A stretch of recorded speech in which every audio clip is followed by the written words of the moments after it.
مدینہ جیسا شہر کوئی معمولی شہر، ہر کسی کی تمنا ہے کہ مدینے میں مرنا ہے، سب کی ہے نا تمنا، ہر کوئی مسلمان ہے، ہر مسلمان چاہتا ہے کہ میری موت مدینے میں ہو، تو ایسا ہو جاتی مدینے میں موت۔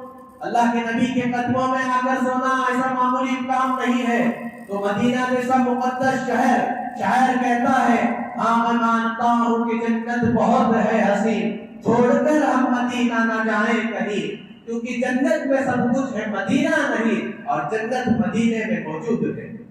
شاعر میں جنت کا ٹکڑا ہے مدینہ، ریاض الجنہ جسے کہتے ہیں، تو ایسے مدینے کو اللہ کے نبی صلی اللہ علیہ وسلم جیسی مقدس صحبت پوری دنیا میں کسی کے ہے نہیں ہے، لیکن پھر بھی جب دین کا تقاضا آیا، جب نبی کا حکم آیا، تو اس کو بھی چھوڑ کر حضرت معاذ رضی اللہ تعالیٰ کھڑے جب یمن کی طرف روانہ کر رہے ہیں، اللہ کے نبی صلی اللہ علیہ وسلم کہتے ہیں نا سبحان اللہ صلی اللہ علیہ وسلم، اللہ کے نبی صلی اللہ علیہ وسلم کہہ رہے ہیں اے معاذ تم یمن جانا، تم یمن جانا، اور یمن جانے کے بعد جب تم مدینہ واپس لوٹو گے تو مجھے نہیں دیکھ سکو گے۔ حضرت معاذ پر کیا گزری ہوگی؟ ایک ماں باپ اگر ایک باپ کسی سے بچے سے کہہ دے میرے بیٹے تو کالج پڑھنے جانا یا کام کرنے جانا، لیکن تو جب آئے گا تو مجھے نہیں دیکھ پائے گا، وہ بچہ جائے گا اپنی ماں کو چھوڑ کر، اپنے بچے کو چھوڑ کر، لیکن ماں باپ سے زیادہ محبت کرتے تھے اللہ کے نبی سے، لیکن اس کے بعد بھی اللہ کے نبی کا حکم ہے، اللہ کا حکم ہے، حضرت معاذ کی آنکھوں میں آنسو آ گئے اور پھر یمن کی طرح روانہ ہو گئے۔ میرے دوستوں میں آخرت سامنے تھی، آخرت کا یقین ان کے دلوں میں بیٹھا ہوا تھا۔ اس کے بعد یہ سارے چیزیں کیا ہے، یعنی 6 چیزیں ہو گئے نا، عورتیں، بیٹے، سونے چاندی کے ڈھیر، گھوڑے، یعنی وہی گاڑیاں ہیں وہ، اس کے بعد چوپائے، نوکرا بنانا، یہ بنانا، میرے جو ہے ایسے گھوڑے بنا، میرے ایسا کام کرنے والے، اس کے بعد کھیتیاں، فیکٹریاں، تو 6 چیزیں ہو گئی۔ کتنے چیزیں ہو گئی؟ 6 چیزیں ہو گئے۔ اس کے بعد اللہ تعالیٰ کہہ رہا ہے یہ سب کیا ہے؟ یہ آخرت کا سامان ہے، یہ دین کا کام ہے۔ ذالک متاع الحیات الدنیا، یہ دنیاوی زندگی کا سامان ہے۔ یہ کیا ہے؟ یہ دنیاوی زندگی کا سامان ہے۔ دنیا میں تمہیں رہنا ہے تو ان سارے چیزوں کو اپنانا ہے، لیکن ضرورت کی بقدر۔ اگر ان کو مقصد بناؤ گے تو آخرت کو بیٹھو گے، تو اللہ تعالیٰ کہہ رہا ہے واللہ عنده حسن المآب، اور اللہ کے پاس اس سے بہترین ٹھکانہ ہے، اس سے بہترین چیزیں ہیں۔ اس کے بعد اللہ تعالیٰ اپنے نبی صلی اللہ علیہ وسلم سے فرما رہا ہے قل، اے نبی جی صلی اللہ علیہ وسلم آپ کہہ دیجئے اُنَبِّئُکُم بِخَیْرٍ مِّن ذَلِکُم، کہ میں تمہیں اس سے بہتر چیزیں نہ بتاؤں؟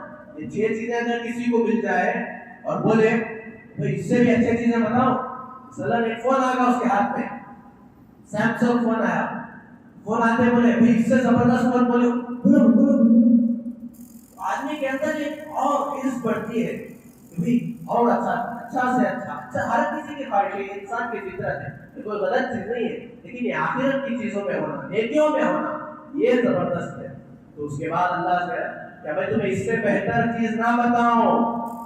اب یہ بہتر چیزیں کن کے لیے ہے ذرا غور کیجیے، للذین اتقوا عند ربهم جنات تجری من تحتها الانہار خالدین فیہا وازواج مطہرہ ورضوان من اللہ۔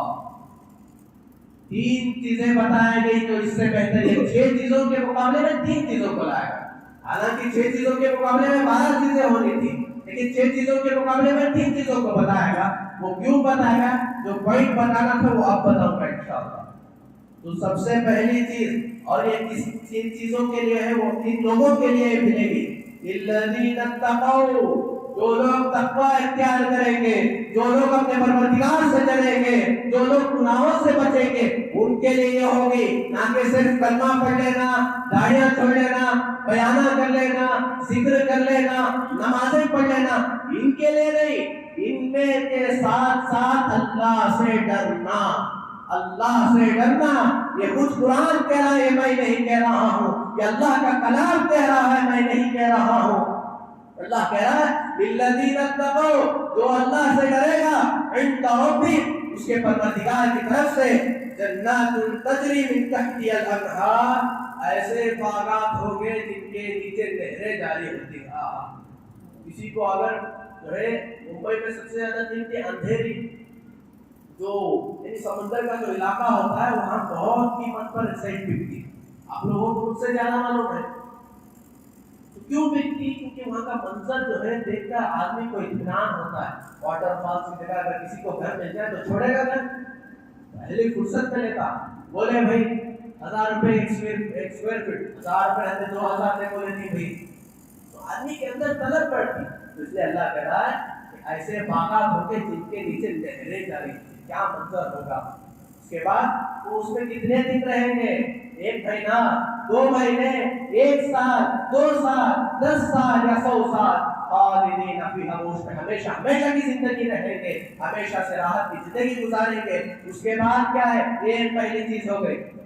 اب دیکھتے جائیے کہ بھائی اس کے بعد دوسری چیز وازواج مطہرہ، پاک پاک عورتیں.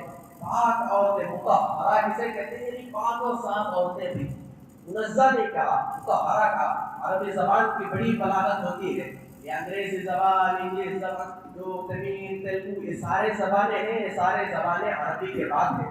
اگر کوئی دوسری زبان سب سے بڑی ہوتی تو حکمت کا تقاضا یہ ہوتا کہ قرآن دوسری زبان میں نازل ہوتی.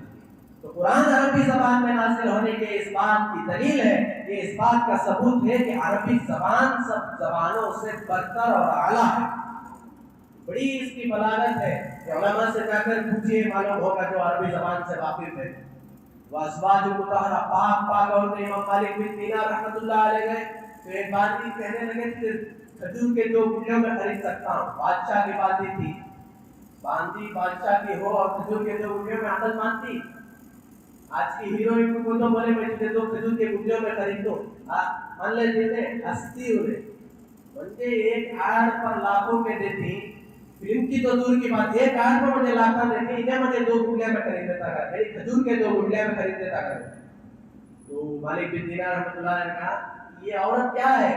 اگر برش نہ کرے تو اس کے منہ سے بدبو آنے لگے، اگر ناک نہ صاف کرے تو اس کے ناک سے گندگی آنے لگے، اگر پانی نہ نہائے تو اس کے قریب بھی کوئی جانے نہ پائے، میک اپ نہیں کرے سکا، سو کر اٹھے تو کوئی بھی وضو بھی نہیں آتا. یہ دنیا کی عورتیں ہیں. تو اللہ کہہ رہا ہے وازواج مطہرہ، پاک پاک عورتیں، حور ملیں گے. اللہ تعالیٰ سورہ واقعہ میں ارشاد فرماتا ہے وحور عین، بڑی بڑی آنکھوں والی حوریں، یعنی خوبصورت خوبصورت. سب کو پانا ہے نا. یہ تو دنیا کی زندگی ہے، عام طور سے زندگی ہے، اس میں تو کچھ مزہ نہیں ہے. حلال چیزوں میں مزہ رکھا ہے اللہ تعالیٰ نے، تو جنت میں جا کر یہ ساری چیزیں انشاءاللہ اللہ کے حکم سے ہمیں کریں گے انشاءاللہ. اس کے بعد تیسری چیز ورضوان من اللہ، ورضوان من اللہ، اللہ کی جانب سے رضا کا پروانہ آ جائے گا، سرٹیفکیٹ مل جائے گی اللہ تم سے راضی ہو گیا. بس اس سے بڑھ کر کچھ نہیں. بادشاہ اگر راضی ہو گیا تو نوکر وزیریں بھی کیا کر سکتے؟ فرشتے کچھ کر سکتے، کچھ بگاڑ سکتے ہیں ہمارا؟ فرشتے تو اللہ کے حکم کے پابند ہیں. جب اللہ راضی ہو گیا تو پھر سب کچھ ہمارا ہے. تیسری چیز ورضوان من اللہ، وہ ساری چیزوں سے بڑھ کر ہے نا. یہ 3 چیزیں دنیا میں اگر کوئی لا کر دکھا سکتا، کہاں ایسے باغات ہیں جس کے نیچے نہریں جا رہی؟ لا کر دکھاؤ. چیلنج ہے آپ لوگوں کا، قرآن کا چیلنج ہے، لا کر دکھاؤ. اور ویسے پاک پاک عورتیں لا کر دکھاؤ جس کے منہ سے بدبو نہ آئے، جس کے بدن سے بدبو نہ آئے. ہے کہیں ہے؟ نہیں ہے. میرے دوستو یہ 3 چیزیں، اب یہ ایک جو پوائنٹ کی بات بتا رہا ہے وہ آپ بتاؤں گا. اوپر 6 چیزوں کا تذکرہ ہوا یعنی دنیا کی زندگی، اور اس سے بہتر یہ 3 چیزیں. وہ کیسے؟ دیکھیں، پہلی چیز عورتیں، عورتوں کے بدلے میں پاک عورتیں، یہ تو کمپلیٹ ہو گیا. پھر 5 چیزیں بچے. بیٹے، جنت میں آدمی جائے گا تو بیٹوں کی ضرورت کیوں پڑتی ہے دنیا میں؟ ہمیں اسے نہیں پڑھا تاکہ آگے جا کر بڑھاپے میں ہمارا ساتھ دے، ہمارا نام اچھا ہو. تو ماں باپ کی یہ خواہش ہوتی. تو جنت میں آدمی بوڑھا ہوتا ہی نہیں تو اس کو بیٹوں کی کیا ضرورت ہے؟ تو بیٹوں کو نکال دیا گیا. اس کے بعد والقناطیر المقنطرۃ من الذهب والفضہ، سونے اور چاندی کے ڈھیر، اس کو بھی جنت میں نہیں دیا جائے گا. کیوں نہیں دیا جائے گا؟ دنیا میں ضرورت کیوں پڑتی؟ کیونکہ یہ وہ سامان خریدنے کے واسطے، چیزیں خریدنے کے واسطے، رہنے کے واسطے پیسہ ہونا ضروری ہے. تو یہ دنیا میں ضرورت پڑتی ہے، اور آخرت میں جنت فری میں ملتی ہے، یعنی جنت میں جانے کے بعد فری میں ملتی. یہ غلط فہمی میں نہیں رہے کہ جنت فری میں ملتی. جنت کے چیزیں فری میں ملتی، جنت فری میں نہیں ملتی. تو جنت کس کے ملتی ہے؟ اللہ سے ڈرنے والوں کو۔ اس کے بعد ورضوان، اس کے بعد کیا ہے؟ والخیل المسومۃ، گاڑیاں، ہاں تو گاڑیوں کی ضرورت نہیں ہے جنت میں، گاڑیوں کی کوئی ضرورت نہیں، آدمی بس اشارہ کرے تو پہنچ جائے گا۔ والانعام، اور چوپائے، نوکروں کی بھی کوئی ضرورت، اپنے خود سے ہی بندہ ارادہ کرے تو جو ہے اس کے سامنے پھل حاضر ہو جائے گا۔ اس کے بعد والحرث، اور کھیتی فیکٹریوں کے بھی آدمی دنیا میں کیوں ضرورت پڑتی؟ کمانے کے واسطے، خریدنے کے واسطے، پہننے کے واسطے، اوڑھنے، وہاں تو اس کا کوئی ٹینشن نہیں۔ تو ان چیزوں کو اللہ نے جنت میں تذکرہ نہیں کیا ہے، تو یہ پوائنٹ کی بات ہے، بڑا قرآن کا یہ بلیغ انداز ہے۔ اس کے بعد اللہ تعالیٰ کہہ رہا ہے کہ ڈرنے والے کون ہیں؟ واللہ بصیر بالعباد، یاد رکھو کہ اللہ بندوں کو خوب دیکھنے والا ہے۔ بصیر کا لفظ دوسرے لفظ بھی قرآن، دوسرے عربی کے دوسرے لفظ بھی ہیں، دوسرے ورڈ بھی استعمال ہو سکتے ہیں، لیکن بصیر کا لفظ جو ہے وہ غور سے دیکھنے والا ہے۔ تو کون پاک ہے، کون اچھا ہے، کون سچا ہے، کون جھوٹا ہے، کون صرف باتیں کرتا ہے، کون کام کرتا ہے، ان سب کو اللہ تعالیٰ دیکھ رہا ہے۔ تو میرے دوستوں، اگر زندگی میں تقویٰ نہیں آیا تو اللہ کے نبی صلی اللہ علیہ وسلم کی حدیث پیش کرنے سے پہلے میں رمضان کا مقصد چونکہ بتایا تھا کہ رمضان روزے کیوں رکھے، اس کا مقصد بھی بتانا ہے۔ تو سورہ بقرہ میں اللہ تعالیٰ نے ارشاد فرمایا، یا ایھا الذین آمنوا کتب علیکم الصیام کما کتب علی الذین من قبلکم لعلکم تتقون۔ اے ایمان والو، تم پر روزے فرض کیے، سب ایمان والے، ہم سے مخاطب ہو کر اللہ تعالیٰ سارے جہانوں کا بادشاہ کہہ رہا ہے کہ اے ایمان والو، تم پر روزوں کو فرض کر دیا گیا ہے۔ کیسے فرض کیا گیا ہے؟ کما کتب من قبل، جیسا کہ تم سے پہلے والوں پر فرض کیا ہے۔ کیوں فرض کیا گیا ہے؟ کہ ہمیں بھوکے مارنے کے لیے، عید کی خوشیاں منانے کے لیے، افطاری پارٹی کرنے کے لیے، فریزر ٹور، شیواجی نگر کے شکار کھانا کھانے کے لیے، محفلیں جمانے کے لیے اللہ نے روزوں کو کیوں فرض کیا ہے؟ اللہ نے روزوں کو صرف ایک مقصد کے لیے فرض کیا ہے، لعلکم تتقون، تاکہ تم اللہ سے ڈرنے والے بن جاؤ، تاکہ تمہاری زندگی میں تقویٰ آ جائے، تاکہ تمہاری زندگی سے گناہوں کی نحوست، گناہوں کی گندگی نکل جائے اور تم کامل اللہ کی حکم کی تابعداری کرنے والے ہو جاؤ، اللہ کے نبی کی سنتوں پر عمل کرنے والے ہو جاؤ۔ تو یہ مقصد اگر ہماری زندگی میں ہے یا نہیں، اپنے گربان میں جھانک کر دیکھیے کہ بھئی ہمارے زندگی میں تقویٰ آیا نہیں آیا۔ ایک اجر ایک ہوتا ہے، ایک اثر ایک ہوتا ہے، ایک اجر ہوتا ہے، ایک اثر ہوتا ہے، یہ دو الگ الگ چیزیں ہیں اور دونوں کا ظاہر ہونا بھی الگ الگ جگہ ہے۔ اجر ظاہر ہوتا ہے آخرت میں، اثر ظاہر ہوتا ہے دنیا میں۔ آپ پوچھیں کہ اجر کیا ہے، اثر کیا ہے؟ اجر تو ہمیں معلوم ہے کہ بھئی نماز پڑھے، نماز کا اجر جو ہے کئی نیکیاں ہیں، کئی کروڑ نیکیاں کی اجر ہے، نیکیاں ملنا۔ اور اس کا ظاہر کہاں ہوتا؟ ہمارے اکاؤنٹ میں آپ کو پڑھتا، بینک میں آپ کو پڑھتا یا فون میں میسج آتا، بھائی تم نے اتنے نیکیاں پڑھ لی، ظاہر کہاں ہوتا؟ آخرت کے دن ظاہر ہوتا۔ اور اثر ایک ہوتا، اثر کیا ہوتا ہے؟ اللہ تعالیٰ قرآن مجید میں ارشاد فرماتا ہے ان الصلاۃ تنہی عن الفحشاء والمنکر، کہ نماز بری چیزوں سے، فحش کاموں سے نماز روکتی ہے۔ میرے دوستو، یہ اثر ہے نماز کا۔ اگر یہ اثر نہیں ہو رہا زندگی میں، ہم 5 وقت کی نمازیں پڑھ رہے، تہجدیں پڑھ رہے، لیکن ہم برے کاموں سے نہیں رک رہے، فحش کاموں سے نہیں رک رہے، غلطیوں سے نہیں رک رہے، تو نماز کا اثر ہماری زندگی میں نہیں ہو رہا۔